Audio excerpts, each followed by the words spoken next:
गुरु दक्षिणा के लिए मुझे तुम्हारा अंगूठा चाहिए, और एकलव्य ने अंगूठा काट के द्रोणाचार्य को दे दिया। वैसे ही आप हिंदुस्तान के युवाओं का अंगूठा काटते हो।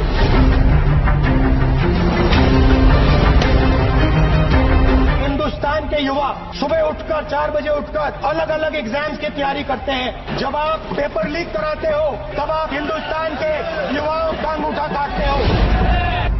कल मेरा सेकंड शिफ्ट में पेपर था सर, पूरे कॉलेज के हर बच्चों के मोबाइल में पेपर पहले से अलाउ है सर। पेपर होता है, पेपर लीक हो जाता है, जब भी इतिहास लिखा जाएगा मोदी सरकार का जो कार्यकाल होगा वो काला अध्याय होगा।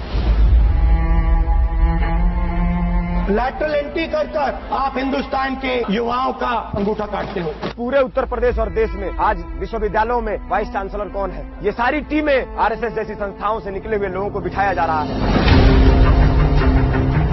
पहले हजारों युवा रनिंग करते थे, वेट ट्रेनिंग करते थे आर्मी में जाने के लिए। जब आपने अग्निवीर लागू किया तो आपने उन युवाओं की उंगली काटी। जब ग्राउंड में तैयारी करने जाता था वहाँ पर 400 से 500 लोग मेरे साथ तैयारी करते थे। जब से ये अग्निवीर योजना आई है तब से वही 10-15 लोग आते हैं सर। 4 साल 5 साल मेहनत किया था सर, आज हम लोग दर की ठोकरें खा रहे हैं सर।